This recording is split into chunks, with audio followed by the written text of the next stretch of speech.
precisamente acerca de lo que amenaza nuestra adoración a Dios. El pasaje que leyó nuestro hermano Augusto hace un momento acerca de que el único Dios que nosotros debemos adorar es el único Dios vivo y verdadero, ¿verdad? Que eso nos ha revelado en las Sagradas Escrituras.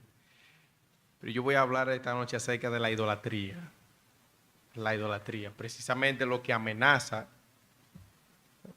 a nuestra adoración a Dios. Yo quisiera que ustedes me acompañaran a la primera carta del apóstol Juan, el último versículo de la carta, capítulo 5. Primera de Juan, capítulo 5, versículo 21. Yo no voy a hacer un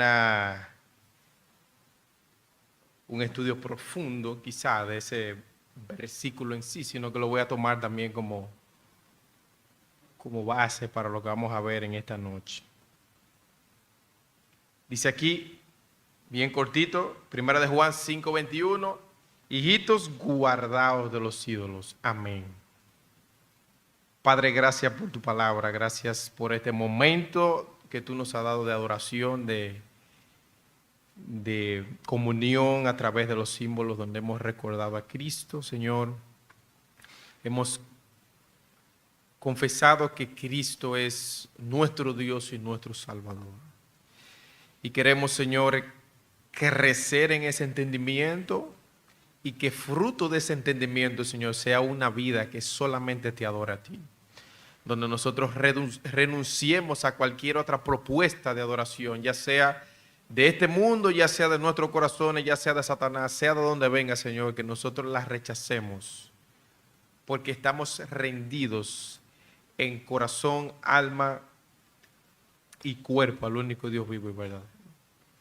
Queremos, Señor, que tú nos ayudes a ver tu palabra con claridad, que tú nos ayudes a tomar en serio, Señor, lo que tú nos dices en tu palabra y que nosotros seamos hijos obedientes, hijos, Señor, que traigan gloria a tu nombre por la manera en cómo viven en medio de este mundo. Danos la gracia para escuchar tu palabra, pero también para predicarla. Dirígenos, Señor, en estos momentos. Oramos en el nombre de Jesús. Las palabras de una persona, las últimas palabras de una persona siempre son importantes. En ellas quedan reflejadas sus deseos y pensamientos más sinceros. Y nosotros vemos aquí que las últimas palabras que escribe el apóstol Juan en esta carta es esta que acabamos de leer. Hijitos, guardaos de los ídolos. Las últimas palabras del apóstol Juan son una advertencia. Hijitos, cuídense, que es otra manera también de traducir la palabra guardarse ahí. Cuídense, guárdense, aléjense de los ídolos. A la mayoría de las personas no les gustan las advertencias, nos desagradan las advertencias. Y eso es así porque somos pecadores. Las advertencias de Dios siempre muestran una cosa, que nosotros somos propensos a buscar lo que nos advierte. Y aquí se nos está advirtiendo a que nos guardemos de los ídolos. La carta de Juan está llena de advertencias. Lo que hemos leído, lo que hemos estudiado la carta de Juan, sabemos que Juan, la primera carta del apóstol Juan está llena de advertencias. Juan nos advierte a que no amemos al mundo, a que tengamos cuidado con los anticristos y las falsas enseñanzas, con la falsa doctrina. Nos advierte acerca del tema del pecado, de la práctica del pecado, que el pecado no se vuelva una práctica continua en nosotros. Y aquí terminando la carta, termina advirtiéndonos acerca del tema de la idolatría. Este versículo que nosotros hemos leído está íntimamente relacionado con los versículos anteriores, los versículos 20 y 19 de este mismo capítulo, donde Juan nos dice que Dios nos ha dado entendimiento para conocer al que es verdadero. Lo más grande e importante en esta vida como humanos es que nosotros conozcamos al único Dios vivo y verdadero. Lo único que realmente importa en esta vida es conocer a Dios. En eso es que consiste la vida eterna, como decía Cristo en Juan 17:3, que te conozcan a ti, al único Dios verdadero y a Jesucristo a quien has enviado. Pero noten conmigo cómo lo expresa Juan en el versículo 20 aquí mismo en el capítulo 5 dice: pero sabemos que el Hijo de Dios ha venido y nos ha dado entendimiento para conocer al que es verdadero. Y estamos en el verdadero, en su Hijo Jesucristo. Este es el verdadero Dios y la vida eterna. Entonces, si Él es el verdadero Dios, guárdense de los ídolos.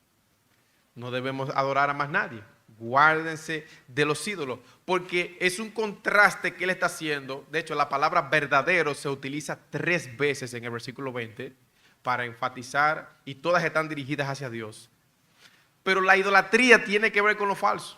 O sea, Dios es el único Dios verdadero, los ídolos son dioses falsos. Entonces, Juan nos dice que nosotros los creyentes estamos en el verdadero, que le conocemos a Él, que nosotros hemos entrado en una relación con ese Dios. Y eso significa de que ahora nosotros somos propiedad de ese Dios, como dice Él en el versículo 19, pero sabemos que somos de Dios, somos propiedad de Dios y el mundo entero está bajo el maligno.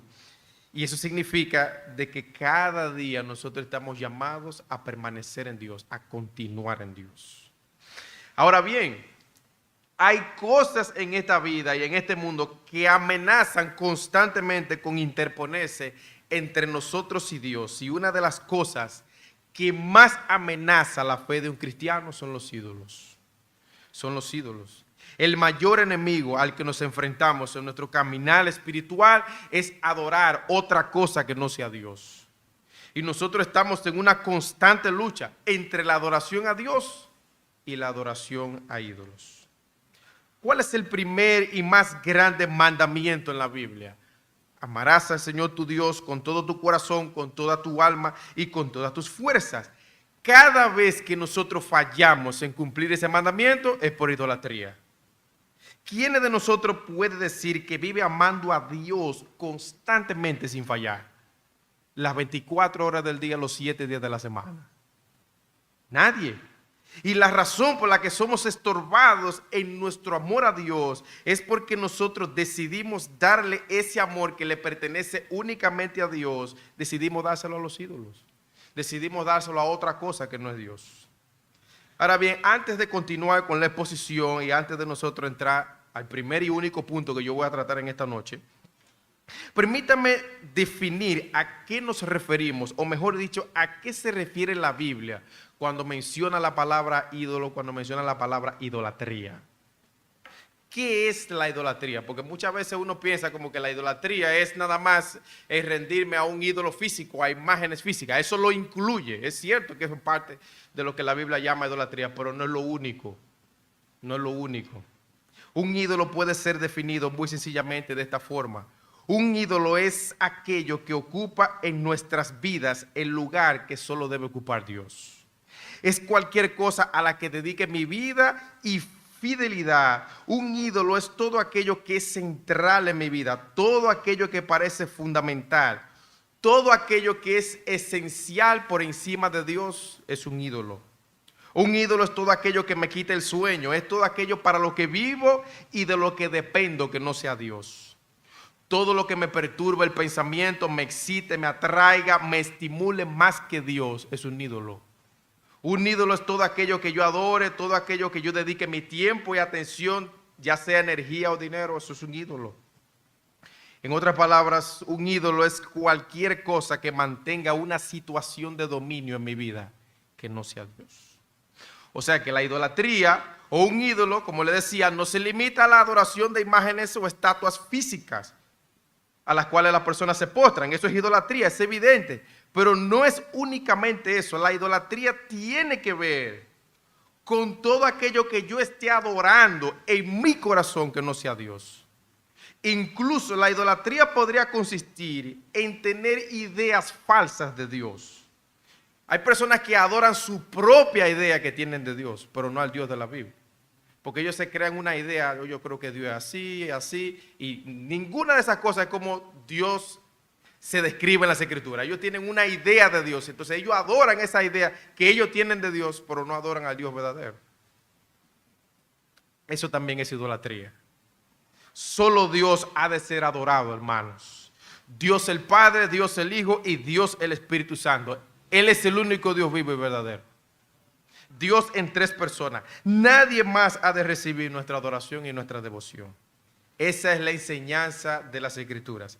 Si dedicamos nuestra devoción a cualquier otra cosa que no sea Dios, somos culpables de idolatría. Ahora bien, mi propósito en esta noche es hablar de la idolatría en la Biblia. Quizás en algún futuro nosotros podamos ver esto de una manera más amplia acerca de cómo nosotros podemos identificar los ídolos y entonces después ver consejos de cómo nosotros podemos guardarnos de los ídolos. Pero mi propósito en esta noche, por causa del tiempo y también porque es mi único punto, es solamente ver el tema de la idolatría en la Biblia. ¿Cómo ve Dios la idolatría? La Biblia ve la idolatría como un adulterio espiritual, como un rompimiento del pacto que nosotros hemos hecho con Dios. Cada vez que entregamos nuestros corazones a adorar cualquier otra cosa que no sea Dios, estamos prostituyéndonos como una ramera desvergonzada. Y yo sé que eso puede sonar duro, pero ese es el mismo lenguaje que utiliza la Biblia. Vayan conmigo a Ezequiel capítulo 16 para que ustedes vean cómo lo expresa ahí. Ezequiel capítulo 16. Voy a leer unos versículos de ese pasaje. Ezequiel capítulo 16. Dice ahí, profeta Ezequiel, versículo 1 dice: vino a mí palabra de Jehová diciendo, hijo de hombre, notifica a Jerusalén sus abominaciones y di, así ha dicho Jehová el Señor sobre Jerusalén. Tu origen, tu nacimiento es de la tierra de Canaán, tu padre fue amorreo y tu madre etea. Y en cuanto a tu nacimiento, el día que naciste no fue cortado tu ombligo, no fuiste lavada con agua para limpiarte, ni salada con sal, ni fuiste envuelta con fajas. No hubo ojo que se compadeciese de ti para hacerte algo de esto, teniendo de ti misericordia, sino que fuiste arrojada sobre la faz del campo, con menosprecio de tu vida en el día que naciste. O sea, Dios le está narrando su pasado aquí al pueblo de Israel. Dice, y yo pasé junto a ti, y mira ahora la obra, la intervención de Dios entonces. Y yo pasé junto a ti y te vi sucia en tus sangres. Y cuando estabas en tus sangres te dije, vive. Sí, te dije, cuando estabas en tu sangre, vive. Te hice multiplicar como la hierba del campo y creciste y te hiciste grande y llegaste a ser muy hermosa. Tus pechos se habían formado y tu pelo había crecido, pero estabas desnuda y descubierta. Y yo pasé otra vez junto a ti y te miré y he aquí que tu tiempo era tiempo de amores. Y extendí mi manto sobre ti y cubrí tu desnudez y te di juramento y entré en juramento, o te di juramento y entré en pacto contigo, dice Jehová el Señor, y fuiste mía, dice, fuiste mía. Te lavé con agua y te lavé tus sangres de encima de ti y te ungí con aceite y te vestí de bordado. Te calcé de tejón, te teñí de lino, te cubrí de seda, te atavié con adornos y te puse brazalete en tus brazos y tu collar a tu cuello. Puse joyas en tu nariz y zarcillos en tus orejas y una hermosa diadema, o sea, una corona en tu cabeza. Así fuiste adornada de oro y de plata, y tu vestido era como lino fino, seda y bordado. Comiste flor de harina de trigo, miel y aceite, y fuiste hermoseada en extremo. Prosperaste hasta llegar a reinar. Y salió tu renombre entre las naciones a causa de tu hermosura, porque era perfecta a causa de mi hermosura que yo puse sobre ti, dice Jehová el Señor. Entonces uno esperaría que, wow, qué obra maravillosa hizo Dios en la nación de Israel. Entonces uno esperaría como que la nación de Israel se hubiese dedicado por completo después de ahí a Dios. Pero mire lo que pasó, versículo número 15. Pero confiaste en tu hermosura y te prostituiste a causa de tu renombre. Usted ve que utiliza la palabra prostituirse. Es la misma que utiliza la que mencioné ahorita. Dice, y te prostituiste a causa de tu renombre y derramaste tus fornicaciones a cuanto pasaron suyos eras. Y tomaste de tus vestidos y te hiciste diversos lugares altos, fornicaste sobre ellos, cosas semejantes nunca había sucedido ni sucederá jamás. Tomaste asimismo tus hermosas alhajas de plata y de oro que yo te había dado. Y esa es una de las cosas también que nosotros vemos aquí, que aún las cosas que Dios nos da muchas veces, las bendiciones que Dios nos da, nosotros las usamos para los ídolos. Y dice, lo que yo te había dado, te hiciste imágenes de hombre y fornicaste con ellas. Y tomaste tus vestidos de diversos colores y las cubriste, y mi aceite y mi incienso pusiste también delante de ellas. Mi pan que yo te había dado, la flor de harina, el aceite, la miel con que yo te mantuve. Dice, pusiste delante de ellas para olor agradable, y fue así, dice el Señor, dice Jehová el Señor.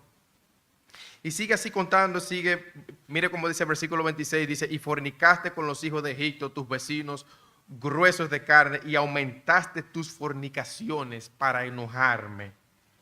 Dice el versículo 28, fornicaste también con los asirios por no haberte saciado, y fornicaste con ellos y tampoco te saciaste. Multiplicaste asimismo tu fornicación en la tierra de Canaán y de los caldeos, y tampoco con esto te saciaste. Y mire ahora versículo 30, dice, cuán inconstante es tu corazón. Usted ve, el problema de la idolatría es un problema del corazón.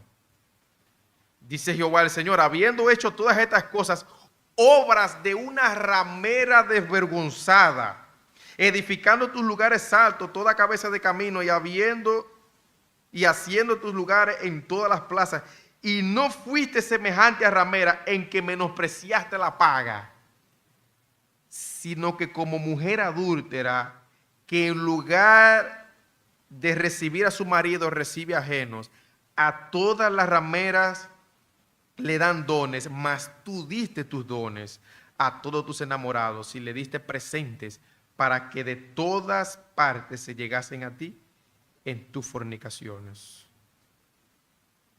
Y dice el versículo 34, y así ha sucedido contigo en tus fornicaciones, lo contrario de las demás mujeres, porque ninguno te ha solicitado para fornicar, y tú das la paga en lugar de recibirla. Y dice el versículo 35, por tanto, ramera, oye palabra de Jehová, así ha dicho Jehová el Señor, por cuanto has sido descubierta tu desnudez en tu fornicación y tu confusión ha sido manifestada a tus enamorados y a los ídolos tus abominaciones, y en tu sangre a tus hijos, los cuales diste. Por tanto, he aquí, yo reuniré a todos tus enamorados con los cuales tomaste placer, y a todos los que amaste, con todos los que aborreciste, y los reuniré alrededor de ti, y descubriré tu desnudez, y ellos verán toda tu desnudez. Yo sé que es un poco extensa la lectura, pero quise leerlo, hermano, para que nosotros veamos la seriedad de cómo Dios plantea la idolatría. La idolatría tiene consecuencias. No pensemos que es un acto trivial lo que nosotros estamos haciendo cuando nosotros abandonamos a Dios para nosotros ir tras cualquier ídolo. Aquí Dios le está diciendo a Jerusalén a través de Ezequiel, ustedes se habían casado conmigo. Era como si ustedes, cuando tú no eras nadie, yo te lavé, hice una obra contigo, tú fuiste mía, tú y yo nos casamos. Cuando tú no eras nadie, yo te lavé, te limpié, te di de mis riquezas. Y después que yo hice todo eso por ti, me dejaste y comenzaste a prostituirte y a fornicar con cualquiera que pasaba. Eso es lo que le está diciendo. Entonces, ¿cómo Dios ve la idolatría? Lo ve como una abominación, como una infidelidad, como una traición a Él. Que nosotros dejemos a nuestro glorioso Señor por las cosas de este mundo, Dios lo ve como un adulterio espiritual, lo ve como una tragedia espiritual. Por eso en el versículo 30 le dice, cuán inconstante es tu corazón, dice Jehová el Señor, habiendo hecho todas estas cosas, obras de una ramera desvergonzada. Dios denuncia la infidelidad espiritual de esta manera. Y dice alguien comentando acerca de este pasaje que Dios no busca un lenguaje rebuscado de palabras bonitas. Dios quiere que nosotros veamos el peso que tiene la infidelidad espiritual.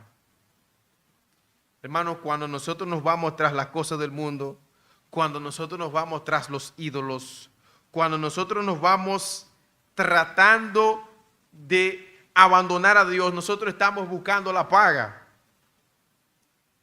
Y hermanos, ese Dios que pronunció esas palabras a Jerusalén en aquellos tiempos, ese es nuestro Dios también. Ese es nuestro Dios. Y nosotros ahora que somos la iglesia de Cristo, que nosotros hemos entrado en una relación con ese Dios, tanto en el Nuevo Testamento En el Nuevo Testamento nosotros vemos a la iglesia como la novia del Cordero, nuestro Señor Jesucristo. Y las infidelidades del pueblo de Dios, tanto en el Antiguo Testamento como en el Nuevo Testamento, son vistas como idolatría, como adulterio. Así se enseña en ambos testamentos. Porque Dios quiere que nosotros veamos el peso del asunto. En Ezequiel 6:9 dice la palabra de Dios: y los que de vosotros se escaparen se acordarán de mí entre las naciones, entre las cuales serán cautivos, porque yo me quebranté a causa de su corazón fornicario que se apartó de mí, a causa de sus ojos que fornicaron tras sus ídolos. ¿Usted ve? Y en Oseas capítulo 4, versículo 12 dice: mi pueblo a su ídolo de madera pregunta, y el leño le responde, porque espíritu de fornicación lo hizo errar y dejaron a su Dios para fornicar. Sobre la cima de los montes sacrificaron e incensaron sobre los collados, debajo de la encima de los álamos, olmos que tuviesen buena sombra. Por tanto, vuestras hijas fornicarán y adulterarán vuestras nueras. Si nosotros dejamos a Dios, hermanos, ¿qué se ha de esperar? Después entonces la gente se pregunta: ¿y por qué están pasando las cosas que están pasando? ¿Y por qué mi vida está como está? ¿Y por qué la sociedad está como está? Nosotros podemos comenzar y sacar lápiz y estudiar todos los índices de pobreza, observar la falta de empleo. Nosotros podemos observar todo eso estadísticamente, pero si no nos preguntamos dónde está Dios en la vida de la gente, estamos buscando mal. ¿Dónde está Dios en la vida de la gente? Porque cualquier nación, iglesia, persona que se aparta de Dios y echa a Dios a un lado, sufrirá las consecuencias de ese abandono al Señor. Anteriormente, en el versículo 19 de Juan 5, él había dicho: sabemos que somos de Dios y el mundo entero está bajo el maligno. Nosotros ahora como creyentes, hermanos, somos propiedad privada de Dios. Y Dios no va a permitir que el amor que nosotros le tengamos a Él sea compartido. Así mismo como ningún esposo, ninguna esposa quiere que su amor sea compartido con otro hombre, con otra mujer. Tampoco Dios quiere que su amor sea compartido con nadie. Dios es celoso con su gloria y Dios quiere que nosotros tengamos y que cultivemos un corazón solo para Él. Por eso en Apocalipsis vemos también esta enseñanza cuando Cristo le escribe a la iglesia de Tiatira. En Apocalipsis capítulo 2, versículo 19, cuando dice: yo conozco tus obras, amor y fe y servicio y tu paciencia, y que tus obras postreras son mejores o son más que las primeras. Pero tengo unas pocas cosas contra ti, que toleras que esa mujer Jezabel, que se dice ser profetisa, enseñe y seduzca a mis siervos a fornicar y a comer cosas sacrificadas a los ídolos. Usted ve, una de las cosas que le señaló a esta iglesia fue que fornicaban y comían cosas sacrificadas a los ídolos. Y aquí Cristo está analizando y describiendo la vida de esta iglesia local. Si Cristo hiciera lo mismo de nuestra iglesia local, ¿cuáles serían las cosas que pronunciaría? ¿Cuáles serían las cosas que diría? Sería interesante, ¿verdad? Y en el versículo 21 dice: y he aquí le he dado tiempo para que se arrepientan, pero no quieren arrepentirse de su fornicación. O sea, aún en medio de nuestros pecados, Dios nos da gracia y nos da oportunidades para el arrepentimiento y nos llama. Dice: pero en el caso de esta iglesia no quiso arrepentirse. Y aquí dice: yo la arrojo en cama y en gran tribulación a los que con ella adulteran, si no se arrepienten de las obras de ella. Y a sus hijos heriré de muerte. Y todas las iglesias sabrán que yo soy el que escudriña el corazón, y os daré a cada uno según vuestras obras. ¿Cómo plantea aquí Cristo el problema de esta iglesia? Era una iglesia que estaba siendo infiel a Cristo. La idolatría tiene consecuencias en nuestra vida. Vemos aquí que también Dios provee oportunidades, como les decía, para el arrepentimiento. Dice: le he dado tiempo para que se arrepientan, pero no quisieron arrepentirse. Hermanos, la idolatría es un asunto serio. Esto no es un juego. Por tanto, es importante que nosotros nos preguntemos: ¿cómo está nuestra relación con el Señor? ¿Cómo está nuestra relación con el Señor? Hay cosas en esta vida que están compitiendo por nuestro amor a Dios. ¿A quién yo estoy adorando fuera de aquí? de lunes a sábado, ¿a quién yo estoy adorando? ¿Qué es lo que yo estoy persiguiendo? ¿Es a Dios o otras cosas? ¿Tienes tú solo un altar en tu corazón donde reina Jesucristo o hay otros altares en tu corazón a los que tú le rindes culto a tus ídolos ocultos ahí?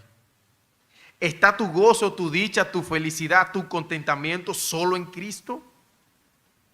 ¿O tú tienes otros amores en los cuales buscas estas cosas? Gozo, paz, contentamiento. Porque muchas veces cantamos que nuestro gozo está en el Señor, pero no siempre es así en nuestras vidas. La Biblia nos narra, o se nos narra la historia, yo sé que la mayoría de aquí lo conoce, una historia reveladora acerca de este tema de la idolatría, y me refiero específicamente a la historia de Raquel en Génesis 29. En Génesis 29, 17 se nos dice que esta mujer era de lindo semblante y de hermoso parecer. Las mujeres aquí que están estudiando Génesis, no sé si van por ese capítulo, pero si no, es un spoiler para cuando lleguen allá. Si ya van por ahí o pasaron por ahí, pues entonces es un repaso. Pero dice que esta mujer era de lindo semblante y hermoso parecer. En belleza, Raquel vencía a su hermana Lea. En belleza. Esta mujer era tan bella que dice que cuando Jacob la vio por primera vez, quedó encantado con ella. Y este encuentro con ella le robó el corazón, de tal manera que este hombre trabajó y sirvió a su padre 14 años por esta mujer.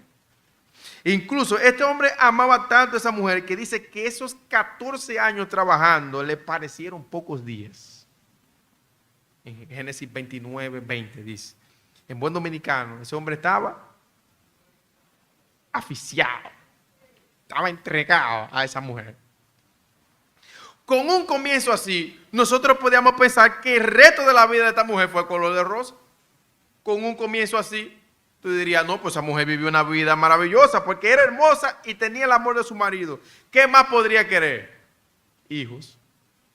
Ella quería hijos. Esta mujer tuvo que quedarse de brazos cruzados al ver a su hermana Lea dar a luz a 6 hijos mientras ella continuaba estéril. Y con el deseo inmenso que esta mujer tenía de tener hijos y no tener, imagínese lo que debía estar levantando eso en su corazón al ver a su hermana parir 1, 2, 3, 4, 5 y 6. Ahí probablemente habría celo, amargura, envidia, resentimiento, ira. Y lo que nosotros vemos en los primeros 2 versículos de Génesis 30 es un grito de desesperación. Dice el versículo 1 de capítulo 30 de Génesis, viendo a Raquel que no daba hijos a Jacob, tuvo envidia de su hermana y decía a Jacob, dame hijos, o si no, me muero. Y Jacob se enojó contra Raquel y dijo, ¿soy yo acaso Dios que te impido el fruto de tu vientre? El deseo de Raquel por tener hijos era tan fuerte que había retorcido hasta el pensamiento en su cabeza. Porque ella había dejado de ver a Dios como aquel que controlaba las cosas y comenzó a ver a su esposo como aquel que controlaba las cosas. Entonces dice, pero que yo no controlo eso. Y ya su pensamiento también había sido distorsionado. No era Jacob que controlaba su fertilidad, era Dios. Pero ella lo estaba viendo al revés, porque su idolatría la estaba llevando a verlo al revés. No era Jacob quien controlaba su vida, era Dios. Por ese deseo se había convertido en un ídolo tan fuerte para esta mujer, de tal manera que había producido también en ella una ceguera espiritual. ¿Se dan cuenta entonces que los ídolos no solamente son estatuas de piedra, imágenes? No, los ídolos son pensamientos, deseos, anhelos, esperanza, a lo que nosotros les rendimos culto en lugar de hacerlo a Dios verdadero. Los ídolos hacen que nosotros ignoremos al Dios verdadero para que busquemos aquellas cosas que nosotros pensamos que necesitamos por encima de Dios. Con el tiempo Dios en su gracia le dio un hijo a Raquel, pero a pesar de que por un poco de tiempo estuvo llena de alegría con su nacimiento, ella no estaba contenta. Uno pensaría que sí, ya esa era la solución, toma ahí a uno, pero ella no estaba contenta. Sus palabras revelaron su corazón, y si de la abundancia del corazón habla la boca, dice Génesis 30, versículo 24, y llamó a su nombre José, diciendo, añadidme Jehová otro hijo. De hecho, el nombre José significa eso, que me dé otro. Que me dé otro. Raquel no estaba satisfecha con la bendición, ella quería más. Y uno se pregunta, ¿pero por qué? Probablemente ella estaba comparando con su hermana y esa comparación la había hecho competir y había quedado insatisfecha. Si mi hermana tiene 6, pues yo también quiero tener más. Y eso muchas veces, hermanos, uno lo ve así y lo lee en las historias de la Biblia, pero eso también es así en nuestra vida. Muchas veces, a veces uno cree que porque Dios le dio algo a un hermano, una cantidad, Dios tiene que darnos necesariamente lo mismo, y no es así. La voluntad de Dios no es lo mismo para todo el mundo. Muchas veces eso es lo que nos lleva a nosotros a tener envidia. Por esta búsqueda de más hijos, Raquel tenía que conseguirla, ella tenía que conseguir los hijos a como dé lugar. Y entre esta búsqueda, ella roba los ídolos de su padre, Génesis 31, 19. Y como esta mujer estaba viendo las cosas, ella tenía que buscar la forma de tener otro hijo. Y como ni Dios ni mi marido me lo dan, entonces hay que buscar otra manera de obtenerlo. Porque el punto es obtenerlo, no importa de la manera en que sea. Y ella toma nuevas medidas. Ella creía que esos dioses de su padre, de alguna manera la bendecirían con aquello que el Dios de los cielos no la quería bendecir. Quizás ella pensaba que podía haber otro Dios que gobernara sobre la tierra, que le diera lo que ella estaba deseando y pensando. Incluso estuvo dispuesta a pecar para conseguirlo. Porque hasta robó y se puso en contra de Dios para poder conseguirlo. Finalmente ella concibe otra vez, pero este parto no le salió como ella imaginaba. Este parto le llevó a la muerte. Y mientras ella moría, llamó a su hijo Benoni, que significa hijo de mi tristeza. Y lo que ella pensaba que le iba a dar felicidad, satisfacción y alegría, le trajo tristeza y muerte. Lo que ella pensaba que iba a ser una bendición, terminó causándole la muerte. Y dice alguien comentando acerca de esta historia, ¿no crees que es irónico que la mujer que había gritado en Génesis 30, dame hijos o me muero, que esa misma mujer haya muerto en el parto? Y no es irónico. Y pregunta a esa persona entonces después, ¿qué es eso entonces que tú y yo le decimos a Dios? Dame esto o me muero. Dame esto, Señor, si no quítame la vida. Dame eso. Porque en el caso de Raquel fueron hijos, pero un ídolo puede ser cualquier cosa que nosotros consideremos más importante que Dios. En el caso de ella fueron los hijos, pero en el caso tuyo y mío, cuando viene a ver, es otra cosa. Para Raquel tener hijos era la cosa más importante en la vida. Y eso fue lo que ella persiguió por encima de Dios. Y eso fue lo que terminó destruyéndola y le costó la muerte. Pero ¿y nosotros? ¿Cuáles son nuestros ídolos? ¿Qué es lo que nosotros consideramos más importante que Dios? Porque muchas veces nosotros cantamos en la iglesia que Dios es nuestro todo y que nuestro deleite está en Dios. Pero ¿qué es lo que yo le estoy diciendo a Dios? Dame esto o me muero. ¿Es dinero? ¿Es sexo? ¿Es placer? ¿Algún trabajo? ¿Salud? ¿Una pareja? ¿Qué tú piensas que tu semana o tu vida tiene que tener para que verdaderamente tu vida adquiera sentido y alegría?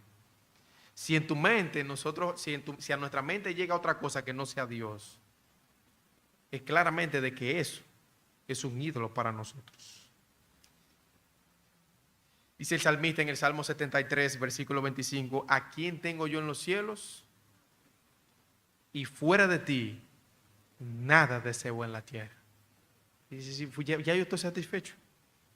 ¿Podemos hacer nuestras esas palabras del salmista? ¿Podemos nosotros leer ese versículo y decir, esa es la realidad de mi corazón también? Pero mire, el contexto de ese salmo es importante porque ese hombre llega a pronunciar esas palabras después de haber derramado la envidia y la insatisfacción que tenía. Nosotros lo vemos a él orando y después de un largo proceso de oración, él llega a confesar esa palabra. Es que yo he estado envidiando a aquellos que han prosperado, incluso a aquellos que no sirven a Dios, pero ahora es que yo entiendo que no debo desear nada que no sea Dios en esta vida. Él lo entendió, pero después de un largo proceso que tuvo que pasar. Dice alguien que el corazón humano es una perpetua fábrica de ídolos. Hermanos, debemos esforzarnos con la ayuda y el poder del Espíritu Santo para nosotros en nuestros días mantener a Dios como la prioridad número uno de nuestras vidas. En nuestras fuerzas eso es imposible, pero en Dios nosotros podemos. Porque en Cristo nosotros somos fuertes. Por eso el Señor le decía a Pablo, bástate mi gracia, porque mi poder se perfecciona en la debilidad. Y nuestras debilidades, hermanos, son oportunidades para que el poder de Cristo venga sobre nosotros. Precisamente muchas veces nosotros, por eso, muchas veces no experimentamos el poder de Cristo. Porque nosotros no vamos admitiendo nuestra debilidad. Vamos por la vida creyéndonos que podemos, que somos fuertes. Hermanos, no podemos. En nuestras fuerzas es imposible nosotros adorar a Dios. En dependencia de Dios mismo nosotros podemos. Y por más grande que sea el ídolo, Dios tiene poder para derribarlo y para que nosotros le adoremos solo a Él.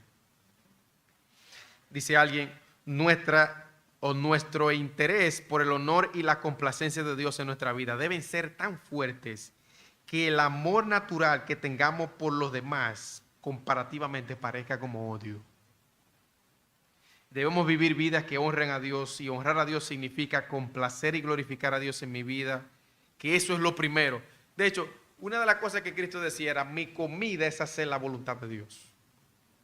O sea, algo que alguien diga que eso es su comida, porque esa persona vive para eso. Y en este caso, nosotros también deberíamos también decir lo mismo. Ahora que nosotros somos de Dios, debemos procurar obedecer a Dios en nuestra vida, en todo. Porque con nuestra obediencia es que nosotros mostramos que nosotros pertenecemos a Cristo. ¿Por qué surge la desobediencia? Por nosotros rendir culto a otros dioses. En la obediencia hay mucho de la entrega de mi voluntad, de la entrega de mis deseos para yo obedecer a otro. Nosotros somos adoradores por naturaleza y tenemos que confesar el pecado de la idolatría. Tenemos que dar muerte al pecado de la idolatría. Y eso tiene que ver con nuestros deseos, porque los ídolos nuestros siempre demandan obediencia. Si tu ídolo es la música, tú vas a poner la música por encima de lo que Dios exige y demanda. Y yo quiero que se oiga así y que se repita tantas veces y no me importa la letra que tenga, porque tu ídolo es la música.